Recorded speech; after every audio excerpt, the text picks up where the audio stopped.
matin de France Culture. Guillaume Erner.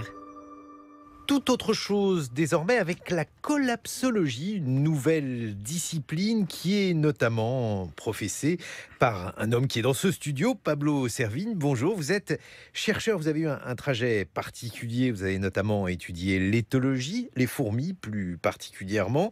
Votre livre « Comment tout peut s'effondrer », sorti en 2015, a été un vrai succès, et votre nouvel ouvrage « Une autre fin du monde est possible » est bien parti pour en faire autant. Je vous propose tout d'abord de définir ce qu'est la collapsologie pour nos auditeurs qui ne connaîtraient pas encore cette discipline. Oui, bonjour Guillaume. En fait, c'est vrai que j'ai un parcours scientifique, mais qui ne mène pas. Je suis agronome et après j'ai fait de l'éthologie. Ça ne mène pas automatiquement à la fin du monde, effectivement. Mais en 2008, quand je suis sorti du milieu universitaire, après la thèse, je me suis dit, c'était vraiment comme si je sortais de la tour d'ivoire pour aller me confronter au monde. Étudier les fourmis, c'est super, c'est un super métier, la recherche.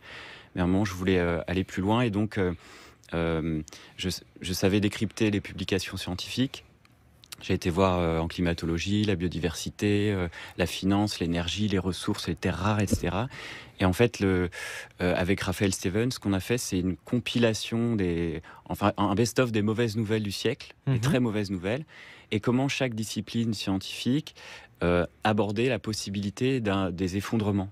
Alors ça peut être l'effondrement boursier, la finance, ça peut être les effondrements des populations d'oiseaux, d'insectes, des écosystèmes, etc., ou des courants océaniques comme la climatologie. Et donc, tout pris ensemble, c'était ça le but de l'exercice. Ça a mené à un tableau global qui était beaucoup plus catastrophique que chaque discipline, que ce qu'a amené chaque discipline. Et en interconnectant toutes les disciplines, on s'est dit, il y a un truc nouveau là. Notre démarche, elle était scientifique, on l'a appelée collapsologie. Donc le logos, la raison, comment la raison peut commencer à penser la possibilité qu'il y ait des effondrements globaux. Et déjà, il y en a, il faut préciser, effondrement de quoi ? C'est quoi un effondrement ? Il y en a déjà, il y en a déjà eu par le passé, de la biodiversité, même des populations, il y a même des peuples, des classes sociales, des pays, etc., qui s'effondrent. Et justement, à ce propos, on pense à l'ouvrage de Jared Diamond qui s'appelle Effondrement. Peut-être rappeler en deux mots ce que dit cet ouvrage et ce que vous lui devez, si vous considérez que vous avez une dette intellectuelle vis-à-vis de Jared Diamond. Oui, en quelque sorte. C'est un livre qui est sorti en 2005, je crois. Il a été traduit en 2006. Effondrement, Collapse, de Jared Diamond. Lui aussi, c'est un touche-à-tout. Il est biologiste, géographe, etc. Et il a fait une synthèse où il touche des disciplines qu'il ne maîtrise pas, mais il fait une synthèse. Et on se situe vraiment dans cette lignée qu'on a appelée transdisciplinaire. On fait des liens entre des disciplines, on a une sorte de pensée horizontale. Alors il écrit super bien, il a popularisé immense succès de librairie. Immense, et alors, il explique par exemple pourquoi la civilisation de l'île de Pâques a disparu, notamment. Voilà, les Mayas, les Romains, etc. Et il fait un pas de plus que les archéologues, les moins timides. Et il dit qu'il y a, même s'il est quand même timide sur ce qui nous arrive maintenant, mais c'est pour ça qu'on a voulu aller plus loin, mais il dit qu'il y a 5 critères, par exemple, qu'on retrouve dans tous les effondrements de civilisation. En gros, toutes les civilisations s'effondrent. Lesquelles ? Tout est mortel. Les 5... Ouh là là, un petit exercice le matin, c'est un peu chaud le matin. Non, mais ce qui est intéressant, par exemple, il y a les guerres de prédation, d'invasion, il y a les catastrophes climatiques, l'environnement, les sécheresses, etc. Et ce qui est intéressant, c'est que le 5e critère, c'est celui que je me souviens le mieux, c'est les mauvaises décisions des élites économiques et politiques quand on arrive près du précipice. Et ils disent, c'est le 5e critère, c'est le seul qui est commun à tous les effondrements de civilisation.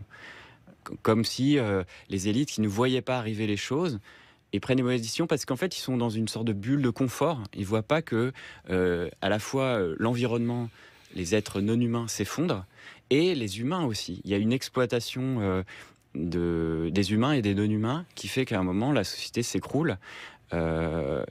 Sur des critères internes aux humains, c'est-à-dire des révolutions, Il y a une étude qui a été parue, qui était cofinancée par la NASA, qui avait fait du bruit à l'époque. Tous les journalistes parlaient de la NASA annonce la fin du monde. C'était en fait un modèle mathématique qui s'appelait Andy, et qui amenait le critère des inégalités. Et il disait une société a beaucoup plus de chances de s'effondrer, une civilisation même, de s'effondrer rapidement et de manière sûre, vraiment brutale, si elle est inégalitaire. Et plus elle est inégalitaire, plus elle va exploiter les humains, donc les classes sociales les plus basses, et les non-humains, c'est-à-dire l'environnement, et aller vers une désertification, une exploitation maximale des ressources. Pablo Servigne, vous avez décidé de quitter l'université. Pourquoi ne pas avoir développé cette collapsologie au sein de l'université? Est-ce que cette décision, justement, j'allais dire, de fabriquer votre propre théorie ou de travailler en marge des labos universitaires habituels, était-ce une nécessité, un choix obéissant peut-être à d'autres préoccupations? Non, c'est une bonne question. D'ailleurs, c'est la première fois qu'on me la pose. Moi, j'ai voulu sortir effectivement du milieu universitaire que je trouvais... déjà, j'étais en sciences, en biologie, en sciences dures, sciences inhumaines, comme je dis, par rapport aux sciences humaines. Non, et je trouvais le rythme de publication beaucoup trop lent, très, très compétitif. J'ai vu en 10 ans la recherche changer. Et j'ai pas voulu rentrer dans ce système de publication en anglais avec des revues payantes. J'ai voulu tout de suite aller au contact de publics différents. Et c'est pour ça que j'ai fait 4 ans d'éducation populaire en Belgique. C'est très courant là-bas. Il y a des associations qui sont payées par l'État, etc.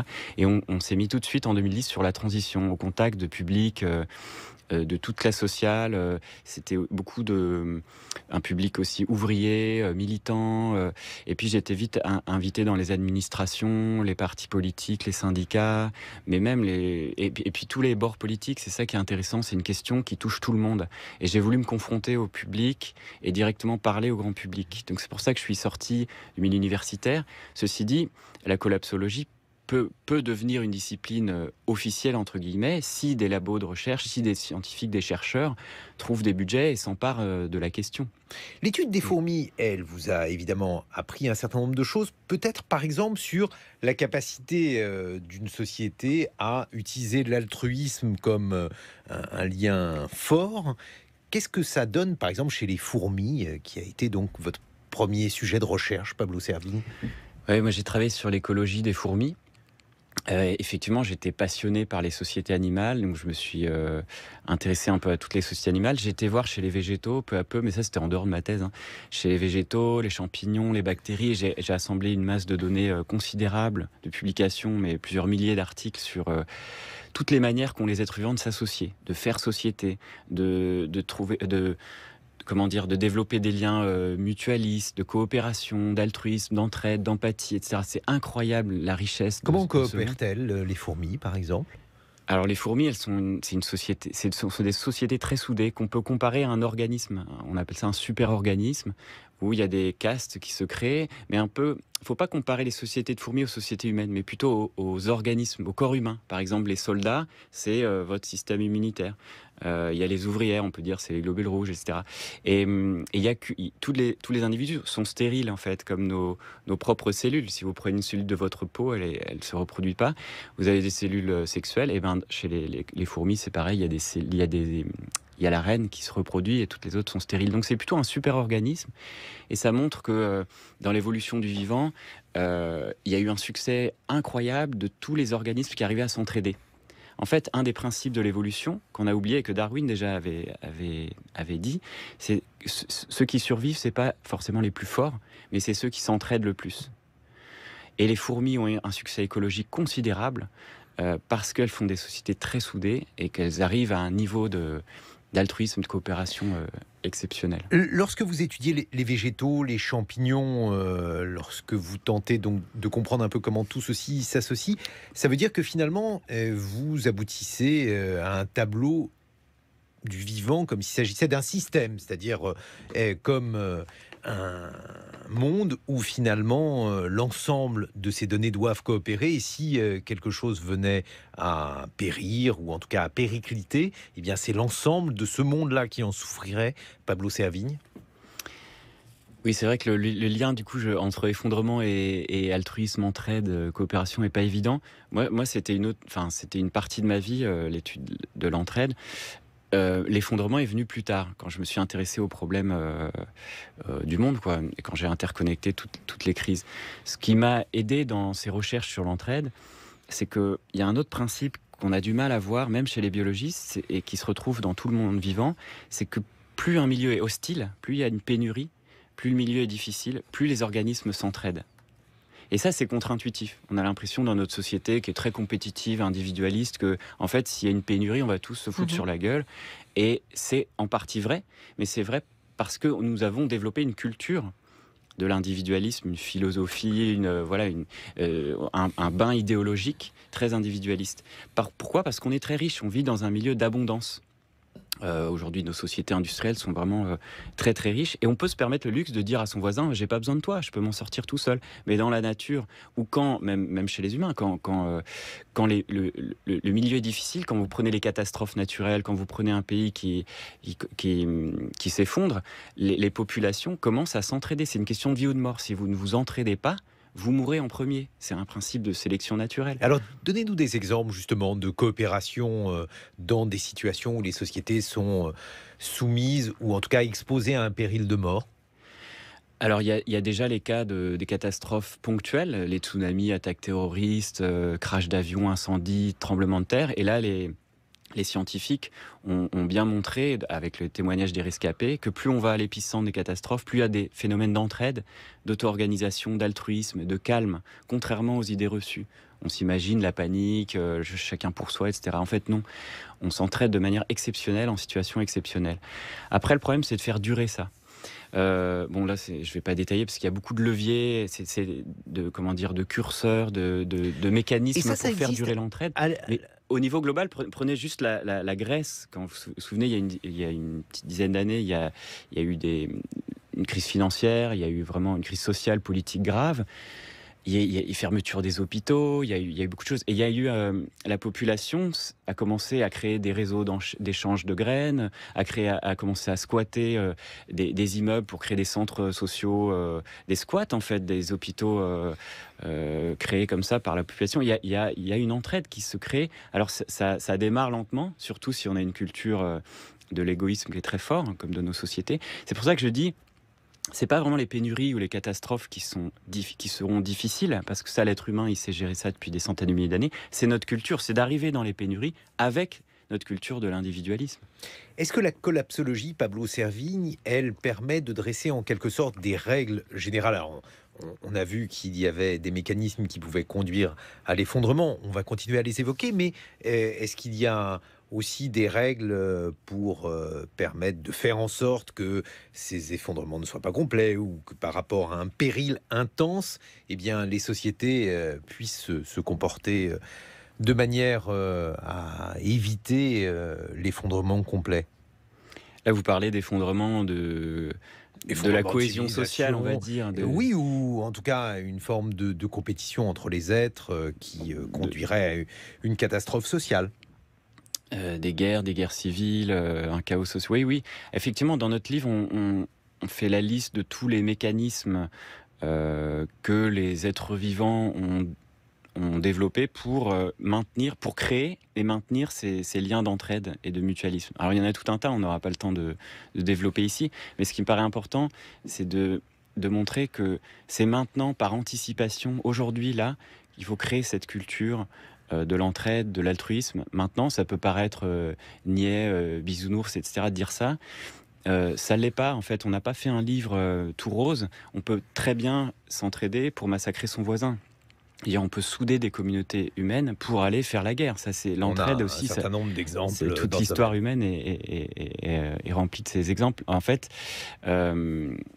maintenant, développer par anticipation une culture de l'altruisme, de l'empathie, etc., pour arriver dans les catastrophes beaucoup mieux outillés pour s'entraider. Et c'est ça l'objectif disons le leitmotiv de la transition, de ce qu'on appelle la transition. C'est anticiper, sinon choisir maintenant ce qu'on veut, dire notre destin, plutôt que le subir. Construire une société ou une civilisation fondée, dites-vous, sur l'entraide et la gratitude. Mais c'est ça.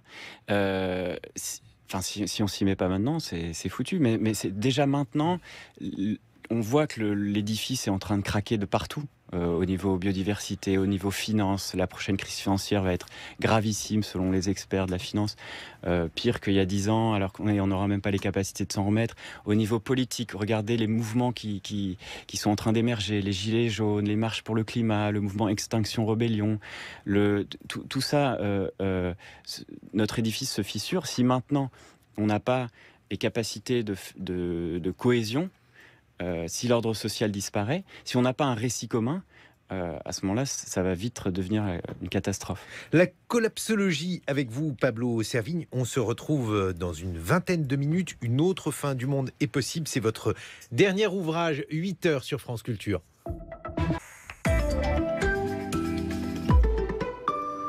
Catastrophe naturelle, réchauffement climatique, montée des populismes, la fin du monde serait-elle déjà en marche? C'est votre hypothèse, Pablo Servigne. Vous êtes chercheur, vous êtes ce qu'on appelle collapsologue, autrement dit, vous étudiez l'effondrement, les effondrements même dans un registre très hétérogène, comme on vient de l'entendre.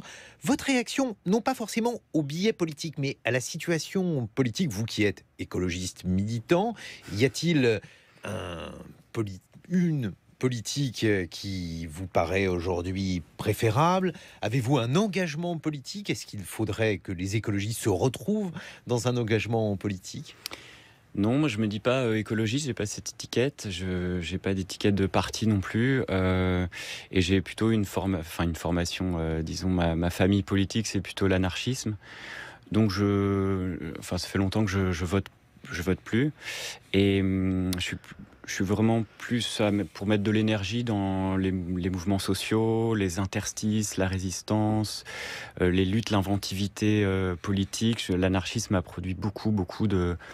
Par exemple de théories sur l'autogestion, le fédéralisme, sur comment diminuer les échelles de pouvoir et revenir à une échelle plus humaine de la politique, ce qui me semble assez sain aujourd'hui. Alors notamment, vous réclamez d'un philosophe anarchiste, Kropotkin. Kropotkin, difficile à dire.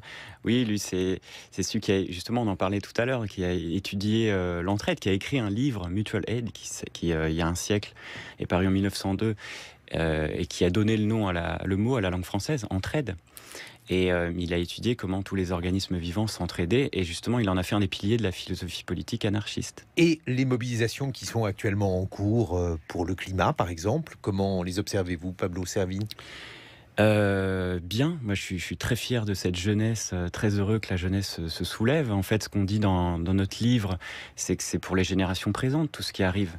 On parle de l'écologie pour les générations futures depuis 40 ans, mais en fait c'est nous maintenant, c'est là. C'est en train d'avoir lieu, et un possible, je dis possible, effondrement de notre société, fin d'un monde. Vous parliez tout à l'heure de fin du monde, je pense qu'il faut insister, fin d'un monde, c'est important de dire. Notre monde peut s'effondrer, et il est temps d'arriver à penser cela, rationnellement, mais aussi de recréer quelque chose d'autre. Et il n'y a pas que les mouvements climat qui émergent, il y a les gilets jaunes, Extinction Rebellion, je disais tout à l'heure, sur la désobéissance civile par rapport à l'écocide. Il y a beaucoup de choses qui sont en train d'émerger. Mais alors justement, parce qu'on a l'impression quand même que tout cela est très hétérogène, ces mouvements ont tous des objectifs qui sont des objectifs sociaux, sociétaux, politiques. Ils ne vont pas nécessairement dans le même sens, Pablo Servigne. Non, pas du tout, et c'est plutôt heureux. Je veux dire, si vous voyez quelqu'un arriver, on est dans un problème systémique. S'il y a quelqu'un qui arrive en disant « j'ai la solution, j'ai une solution », mais changer de trottoir, c'est dangereux. Enfin, souvent, c'est des gens en costume gris qui arrivent. Non, mais pas du tout. Il faut au contraire une inventivité, un foisonnement politique, social. Il faut des zones de créativité absolue pour arriver à retrouver un horizon nouveau, enfin des horizons nouveaux. Il faut qu'il y ait je les appelle les mauvaises herbes. Quand il y a un trottoir de béton, les mauvaises herbes, elles poussent aux interstices, elles appellent les forêts de demain. Et les mauvaises herbes, elles amènent du dissensus aussi. Il faut cultiver du dissensus. Alors ça, c'est pour effectivement les solutions pour les problèmes. Est-ce que le fait de consacrer une discipline à ces effondrements, est-ce que là aussi, ça n'est pas réunir des phénomènes assez dissemblables au sein d'une même situation, tout simplement parce que entre la crise climatique, la crise sociale, les problèmes psychologiques des individus, bref, tout ça finalement n'est pas un seul et même phénomène, Pablo Servigne. Non, et c'est ça la difficulté. Vous parlez d'une discipline, la collapsologie. Nous, on a inventé le mot. Au début, c'était pour rire. Je veux dire, pour rire, c'était une proposition comme ça dans l'air. Mais en fait, le mot a été pris. Il est pris au sérieux. Par les journalistes, par des chercheurs. Il y a maintenant des masters en collapsologie, etc. Ça répond à un besoin de penser ce qui arrive. Notre travail systémique, donc de transdisciplinaire, de connexion des disciplines, il est toujours délicat parce que je ne suis pas spécialiste de tout, mais on a besoin de cette pensée horizontale pour arriver à... L'idée, c'est que on n'est plus dans un temps des réformes tranquilles, d'une transition tranquille, d'une décroissance tranquille. La décroissance, c'est un projet politique très intéressant par ailleurs, mais ça parle pas assez des ruptures. Et ce qu'on a voulu amener en biologie, mais en politique, en sociologie, etc., c'est la question des ruptures. Et on est dans des sociétés, dans des systèmes complexes qui paraissent résilients comme ça, mais en fait qui sont soumis à des ruptures brutales. Et ces ruptures peuvent toucher l'ordre social, peuvent toucher l'écosystème, la vie sur Terre. C'est pour ça qu'on peut parler de la fin d'un monde possible, ou de plus la fin de notre espèce humaine, comme certaines trajectoires climatiques le laissent entendre. Donc il y a des effondrements qui ont eu lieu, qui sont en train d'avoir lieu, mais aussi dans la collapsologie, il y a arriver à penser l'avenir, et c'est toujours très délicat, il y a une incertitude radicale. Et alors, justement, vous êtes arrivé avec 2 gros volumes, et vous avez dans ces 2 gros volumes, Pablo Servigne, toute une série d'initiatives en collapsologie en France. Est-ce que vous pouvez nous donner des exemples justement de ce qui est en train de se faire, qui irrigue les associations, des particuliers qui décident de saisir de ce mot? Il y a beaucoup de choses, en effet. Notre livre « Comment tout peut s'effondrer » est paru en 2015. Et c'est depuis 6 mois, en fait, depuis l'été dernier, la démission de Nicolas Hulot, la sécheresse, enfin la canicule, le rapport spécial du GIEC, etc. Il y a eu, et puis les grands médias de masse qui se sont pris, qui ont pris la question. Vous trouvez qu'il y a eu vraiment... Il y a vraiment eu un déclic l'été dernier. Et depuis, la question, elle est partout. Moi, je rencontre beaucoup de gens, de populations différentes dans toute la France. Et je pense qu'il y a un mouvement qui est large, qui est massif, mais qui n'a pas encore pris conscience de lui-même. Beaucoup de jeunes quittent la ville, lâchent leur métier, veulent pas participer aux grandes écoles, font des études d'ingénieur, ils se disent mais qu'est-ce que je vais faire de ça? Et donc en fait ils partent faire de la permaculture ou créer un écolieu. Alors c'est souvent collectif. Permaculture, qu'est-ce que ça veut dire? C'est une manière de concevoir des systèmes sur base des principes du vivant. Ça peut être des systèmes agricoles, mais ça peut être... Donnez-nous des exemples. Je sais pas, un potager en permaculture où il y a la ferme du Bec et Loing en Normandie, un haut lieu de la permaculture qui produit énormément, qui stocke du carbone dans le sol, qui enrichit la biodiversité, qui arrive à faire aussi bien, sinon mieux, en production que l'agriculture industrielle, mais qui a beaucoup d'avantages en plus. Pardonnez-moi, je vous ai coupé. Quelle est la différence entre la permaculture et l'agriculture bio ? Oula, on part sur un autre débat là. L'agriculture bio, c'est un cahier des charges très précis et pas assez radical, je dirais. La permaculture, c'est une manière de concevoir le monde sur les principes du vivant. C'est beaucoup plus large. Et l'agroécologie aussi. Donc, vous avez toutes ces initiatives, des initiatives qui, finalement, visent à quoi, Pablo Servigne? Parce que lorsqu'on entend fin du monde, on pense aussi aux survivalistes, par exemple. Exactement. Alors, dans les villes... Ceux, juste pour expliquer aux auditeurs qui ne connaîtraient pas... Mais bien sûr, quand on se prend toutes ces mauvaises nouvelles dans la figure, toutes ces catastrophes possibles et qui ont lieu, il y a beaucoup de choses qui émergent. La première chose, c'est la peur. Et la peur... politiquement, c'est délicat. Ça sert à alerter, c'est très efficace, mais quand il s'agit de passer à l'action, c'est limite. Et donc, on a un réflexe qui est totalement normal de se dire, bon, je vais faire des stocks de nourriture, je vais protéger ma famille, etc. Ce qu'on a caricaturé souvent comme le mouvement survivaliste.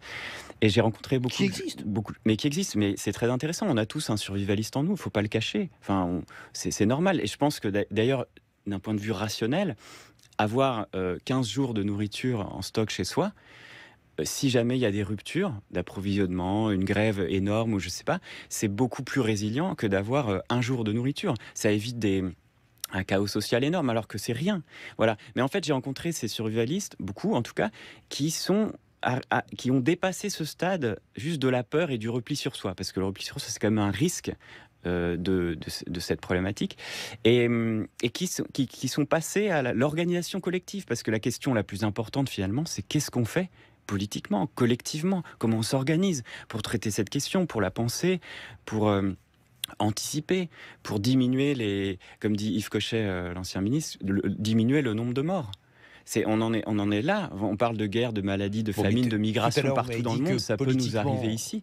Tout à l'heure, vous m'avez dit que politiquement, vous ne vous reconnaissiez pas dans un parti et manifestement, vous n'avez pas envie d'en créer un. Ah non, pas du tout, loin de là. Je remarque que certains partis, c'est très intéressant, prennent ces problématiques maintenant à bras-le-corps. Par exemple, Delphine Batho aux Européennes se présente avec Dominique Bourg, avec un programme très semblable à tout ce qu'on dit dans les livres. Il parle d'État résilient, d'effondrement, etc. Donc c'est vraiment là. Mais est-ce que l'appareil politique actuel de démocratie représentative tel qu'on la connaît est capable de prendre ces questions à bras-le-corps? Ça, j'en doute. Et il y a vraiment, on est face à une rupture radicale. Il y a une fissure dans l'ordre des choses, dans la continuité. Maintenant, c'est pour ça que je dis qu'est utopiste celui qui pense que tout peut continuer comme avant. On est en train de vivre des grandes ruptures. Ceux qui sont pragmatiques, réalistes, c'est ceux qui pensent cette rupture. Alors soit on l'anticipe, on la choisit.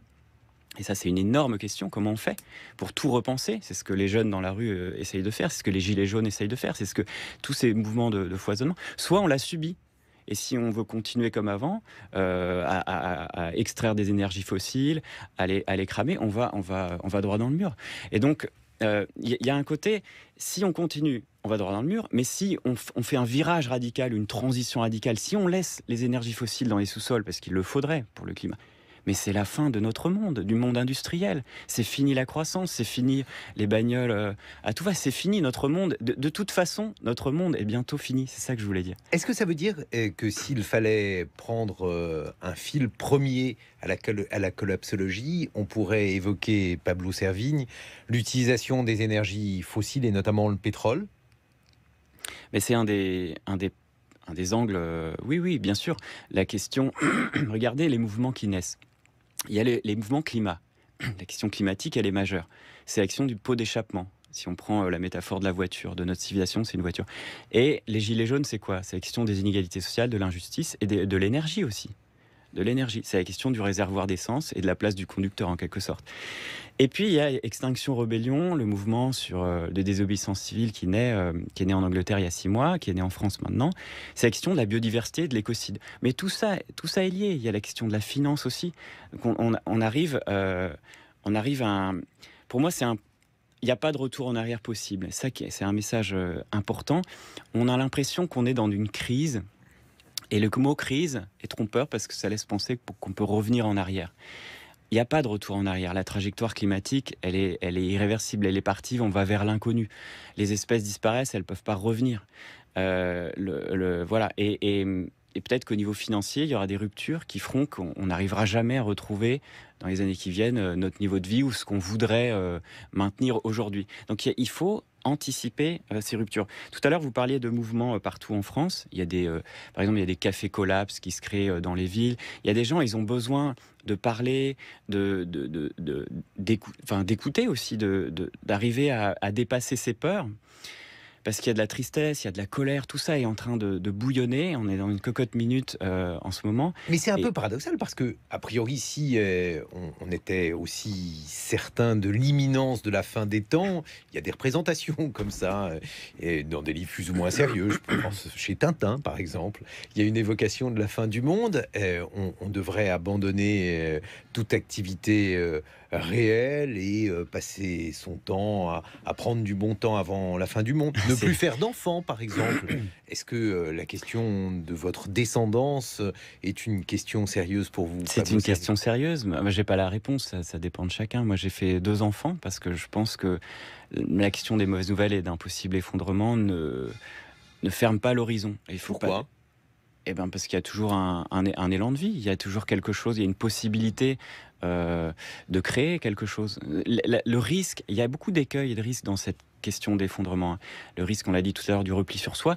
Le principal risque, c'est de fermer l'horizon, de dire tout est foutu. Ça, c'est extrêmement toxique. On ne peut pas dire ça. Mais même pendant les grands conflits majeurs, même en plein milieu d'une guerre, il y a toujours une lueur d'espoir. Et ce qui est intéressant aussi, c'est de ne pas attendre l'espoir. Souvent, on dit que j'ai un discours catastrophiste ou pessimiste. Pas du tout, je ne suis pas pessimiste. J'essaie d'être lucide, réaliste. Et l'espoir, en fait, il vient après le passage à l'action. En fait, on a d'abord besoin de courage pour se mettre en action. Puis, quand on se met en action collectivement, l'espoir vient. Et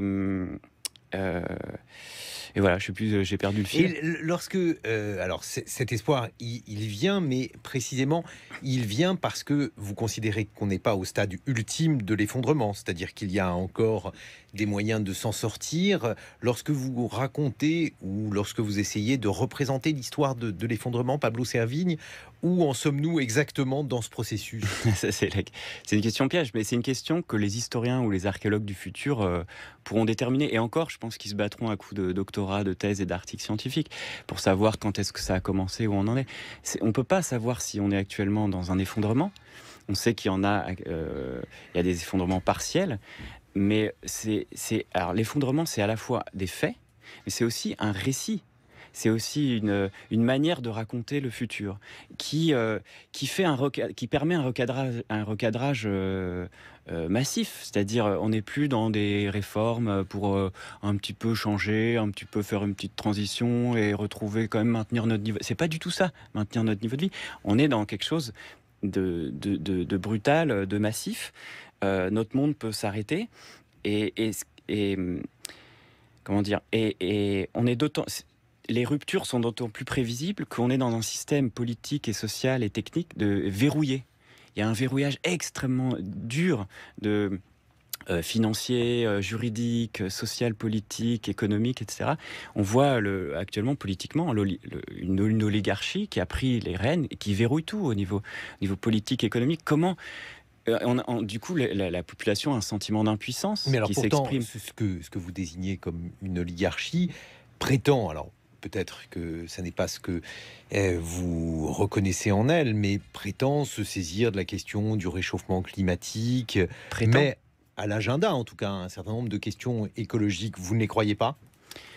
Mais non, pas du tout. La question de l'affaire du siècle, justement, avec la pétition de 2 millions de personnes pour attaquer l'État en justice. Bon, je pense que c'est typiquement français, parce que les Français attendent beaucoup de l'État.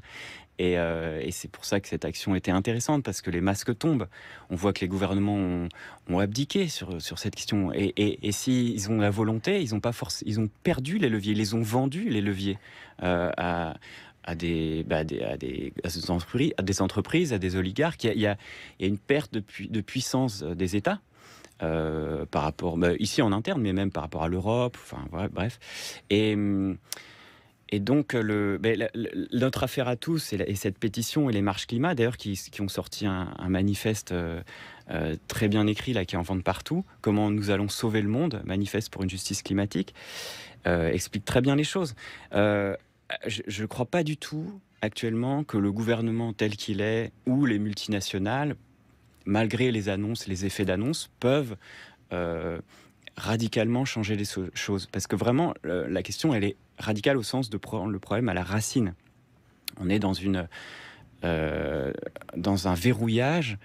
Par exemple, un exemple de verrouillage, on a besoin de croissance pour avoir une économie saine, Et donc, pour faire une transition énergétique avec des renouvelables, etc., majeure, on a besoin de croissance. C'est fou. Et un autre exemple, si on respecte la limite de plus de degrés climatiques, j'avais vu ces chiffres, dans les années qui viennent, les entreprises pétrolières perdent 40 à 60% de leurs actifs. C'est un effondrement financier. Si on laisse les énergies fossiles dans les sous-sols, si on décide, les majors de pétrole s'effondrent, toute notre civilisation s'effondre. Donc on est dépendant de ces banques, de tout ce qu'on ne veut pas. En fait, on doit se tirer une balle dans le pied pour survivre. Mais alors, justement, lorsqu'on est collapsologue comme vous, Pablo Servigne, lorsqu'on étudie l'effondrement, est-ce qu'on ne se dit pas, conformément d'ailleurs à certaines traditions écologistes, par exemple à l'hypothèse Gaïa, le fait que la Terre est un système, qu'après tout, si ce système est promis à l'effondrement, eh bien, on n'a pas à lutter contre, qu'il y a une forme de fatalisme, qui rejoint d'ailleurs certains mouvements religieux, parce que lorsque je vous entends dire qu'il y a une fin du monde, on pense au millénarisme. Alors, il y a eu énormément de familles de pensée millénaristes, mais en tout cas, c'est finalement très vieux, l'idée de croire en la fin du monde. Bien sûr, c'est un des écueils aussi, un des risques de cette pensée. Je pense qu'il faut la prendre au sérieux, ce risque, et essayer de l'éviter. Il y a un risque aussi totalitaire. Si jamais c'est trop le chaos social, les gens vont vouloir mettre au pouvoir un leader maximo, quelqu'un qui va remettre de l'ordre, la figure du père. Et en fait, il y a des penseurs qui ont montré que justement le retour des autoritarismes, comme on le voit actuellement dans beaucoup de pays, au Brésil, aux États-Unis, en Hongrie, etc., est un des stades de l'effondrement, qui précipite en fait le chaos politique et social. On pourrait voir les choses comme ça aussi. Donc nous, on invite à penser, à mettre justement des nuances de gris dans cette notion d'effondrement, et pas à penser simplement comme juste une blague d'apocalypse maya ou un film hollywoodien. Mais alors justement, si vous pensez que ce risque est réel, Pablo Servigne, pourquoi ne pas essayer d'articuler une réponse politique, encore une fois? Et bon, l'hypothèse anarchiste, elle peut fonctionner à l'échelle locale avec des initiatives. On a vu beaucoup d'initiatives, certaines étaient très réussies. On voit en fait comment des citoyens peuvent se saisir d'initiatives agricoles ou d'initiatives culturelles. Mais si on veut articuler ça à une échelle supérieure, il faudrait pouvoir le faire dans un parti, par exemple, non ? Peut-être, mais là je laisse cette question à d'autres personnes beaucoup plus compétentes. C'est pas ma sensibilité. Par exemple, je parlais de Delphine Batho avec son parti de l'écologie intégrale. Il y en a d'autres qui vont essayer. Alors, je ne sais pas si ça va réussir. En tout cas, ils vont porter ces idées. Je suis ça de près. Moi, je préfère redonner à petite échelle, mettre de l'énergie et du temps pour redonner de la puissance aux gens, et l'échelle municipale me semble très intéressante. Qu'est-ce qu'on peut faire à l'échelle municipale, par exemple ? Mais on a accès à nos élus, on peut les interpeller, on peut même se faire élire conseiller municipal, on peut changer sa vie de quartier, on peut déjà œuvrer très vite et assez facilement finalement vers une transition écologique. Il y a l'exemple du maire Pierre Leroy de Puy-Saint-André dans le Briançonnais, qui a fait des choses extraordinaires. C'est un des chapitres d'un livre chez Actes Sud, Ces maires qui changent le monde, ou quelque chose comme ça. En fait, on peut retrouver un levier de puissance d'action assez rapidement, et de plaisir, de joie, de retrouver le collectif. Et ça redonne l'espoir, et ça peut permettre des petits pas, peut permettre d'aller vers une plus grande organisation et à plus grande échelle. Mais taper directement dans la grande échelle, au plus haut de l'État ou de l'Europe, etc. Personnellement, mais ça implique moi, mais j'y crois pas trop. Je mettrai pas beaucoup d'énergie là-dedans. Et les arbitrages collectifs, justement, vous parlez d'énergie, lorsque vous parlez de l'épuisement des énergies fossiles et de tous les dégâts que causent ces énergies, lorsqu'il faut faire des choix, par exemple, pour d'autres systèmes énergétiques, comment voyez-vous les choses, Pablo Servigne ? Là aussi, ce sont des choix qui doivent être pris à l'échelle collective. Oui. Oui, par exemple le chemin de fer qui dépasse la question des communes, voire des départements. Il y a absolument des choix d'arbitrage à faire au niveau à plus grande échelle. Moi, je ne dis pas qu'il ne faut pas prendre la question de l'État et des plus grandes échelles à bras-le-corps. C'est juste ma sensibilité. En fait, j'étais... ce que j'ai découvert durant ces années de recherche sur la transition, cette transition écologique, on peut l'appeler comme on veut, c'est qu'il faut à la fois une puissance qui vienne du bas, c'est-à-dire un récit commun, que les gens y croient, ou alors qu'ils aient faim, qu'ils se prennent une catastrophe dans la figure, qui est nécessité fait loi, et il y a un mouvement, comme disent les Anglais, bottom-up, très puissant. Mais si on n'a que ça suffit pas. Il faut aussi des mesures qui viennent d'en haut. Alors après, ça dépend du niveau de hauteur, je dirais, de l'édifice, mais il faut qu'il y ait des mesures intelligentes, au moins pas de frein de la part des autorités sur ces mouvements qui viennent du bas. Et en fait, c'est la convergence des deux, du top-down, du bottom-up, qui fait la puissance, la rapidité, la facilité de la transition. Et aujourd'hui, ici, on n'a ni la puissance du bas, c'est très lent, et on n'a pas faim, on ne se prend pas des catastrophes dans la figure ici en France ou en Europe, et on n'a pas un pouvoir politique qui a une ligne claire et qui agit de manière cohérente. Donc c'est tout ça pour dire qu'on a actuellement, je pense, un grand mouvement en France. On n'est pas les seuls à penser cette question. Moi, je ne suis pas le seul. Il y a beaucoup de collapsologues, il y a beaucoup de penseurs actuellement sur la question, dans les universités et hors des universités. Notre dernier livre, Une autre fin du monde est possible, aborde la question de comment vivre avec ça, une question très psychologique, émotionnelle, artistique, voire spirituelle. Maintenant, on ouvre le grand chantier. Le grand chantier, il est politique. Qu'est-ce qu'on fait? On n'a pas encore répondu à cette question, c'est un champ de recherche. Et pour ça, on va créer une revue qui s'appelle Yggdrasil, YGGDRASIL, Yggdrasil, du nom de l'arbre-monde en mythologie nordique, pour justement, moi, me mettre un peu en retrait médiatique et sur les conférences. Et donc vous allez revenir avec un parti politique?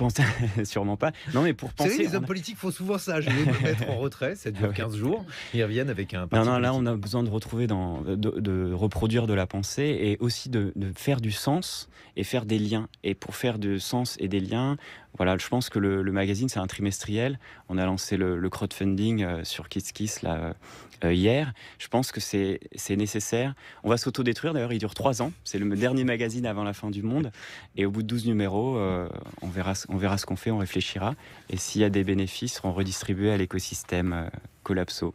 Merci Pablo Servigne.